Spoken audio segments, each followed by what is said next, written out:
sektor pertahanan, dalam hal ini Kemhan dan TNI, meningkatkan kewaspadaan yang tinggi. Panglima TNI dan Kepala Staf Angkatan tetap melaksanakan hubungan secara diplomatik militer dengan Panglima tentara di beberapa negara. Soal bagaimana cara menghadapi kondisi politik ya, apakah juga dibahas soal rencana pembelian alutsista Indonesia, khususnya jet tempur? Itu kan Indonesia sedang membicarakan mau beli jet 10 dari China, lalu ada F-15, itu seperti apa Pak perkembangannya? Terima kasih. Terima kasih.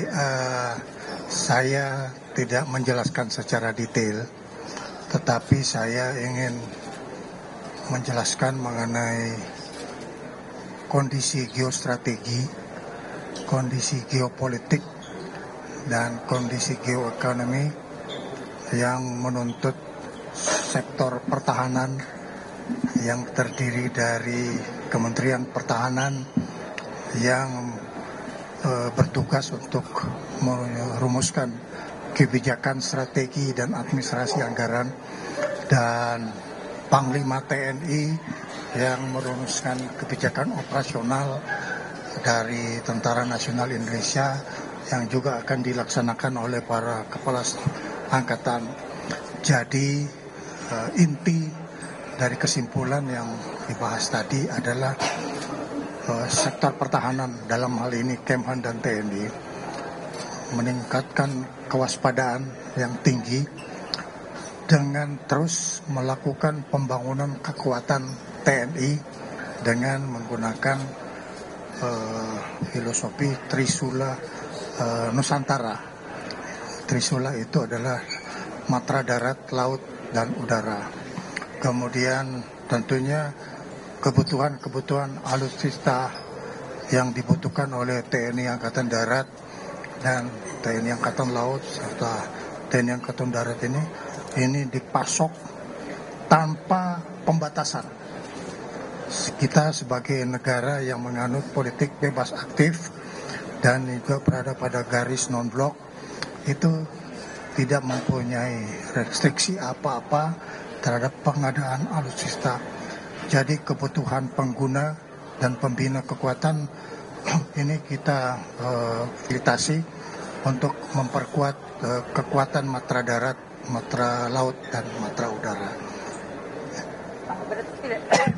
Tidak ada pembatasan kalau dari Rusia seperti apa ya Pak? Apakah juga akan ada penyesuaian Pak? Kita tahu bahwa kita juga ada KATSA yang menjadi ketentuan dari Amerika, tetapi sampai dengan saat ini kita bisa melakukan satu upaya-upaya yang kita lakukan dari dalam negeri untuk memperbaiki alutsista Sukhoi 27 dan Sukhoi 30 yang memerlukan perbaikan.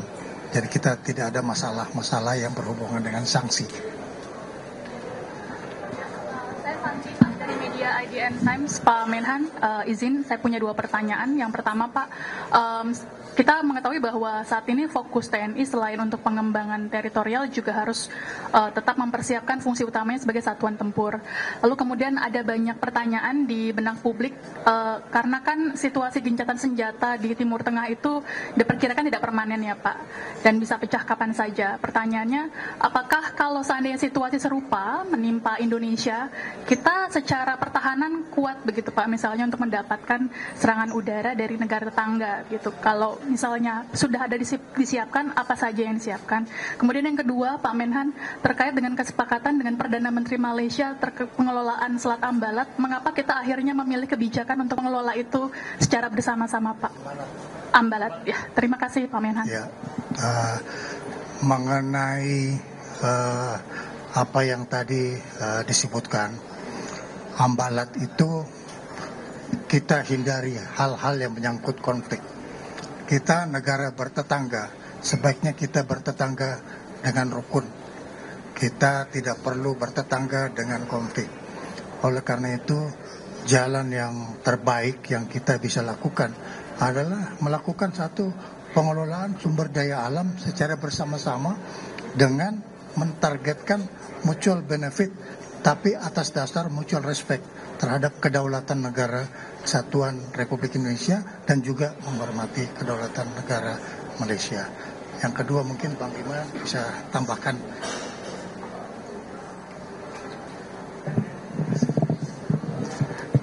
Baik, dalam hal ini menghadapi geopolitik geostrategis yang sedang berkembang, TNI high level official dalam hal ini Panglima TNI dan Kepala Staf Angkatan tetap melaksanakan hubungan secara diplomatik militer dengan Panglima tentara di beberapa negara, dengan apakah kita yang berkunjung ke sana atau Panglima atau Kas Angkatan dari negara lain berkunjung ke Indonesia.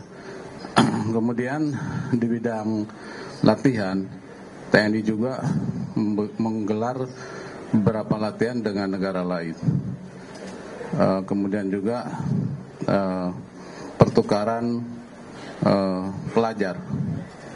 Kita ada 26 negara, jadi kita mengirim sekolah dari level kapten sampai Lemhanas ke beberapa negara yang ada di Indonesia. Demikian juga dari negara-negara ASEAN ataupun Asia Pasifik itu mengirim ke Indonesia untuk mengikuti pendidikan yang sama. Terima kasih.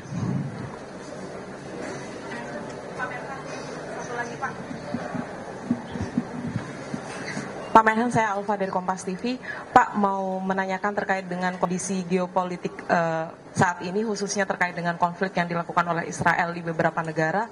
Posisi Indonesia itu sebenarnya seperti apa, Pak, untuk hubungannya dengan negara-negara yang kemudian mendukung posisi Israel? Apakah ini yang kemudian membuat Bapak Presiden mempertimbangkan untuk datang ke Prancis misalkan, karena kemarin kan dipastikan beliau akan memenuhi undangan, tapi belum tentu sampai saat ini. Itu seperti apa sih Pak hubungan Indonesia dengan negara-negara tersebut? Filosofi bernegara bagi kepemimpinan nasional di Indonesia adalah 1000 kawan terlalu sedikit dan terbalik 1 kawan terlalu sedikit dan 1000 musuh terlalu banyak. Jadi Indonesia mempunyai satu filosofi politik bebas aktif. Ya, kita tidak terlibat kepada konflik yang ada di negara itu. Tetapi concern yang ada di Indonesia adalah penderitaan kemanusiaan. Jadi Indonesia sangat concern terhadap konflik-konflik yang menimbulkan akibat terhadap penderitaan kemanusiaan. Kita tahu bahwa perang yang sudah terjadi sejak 7 Oktober itu sudah menghasilkan 60.000 korban.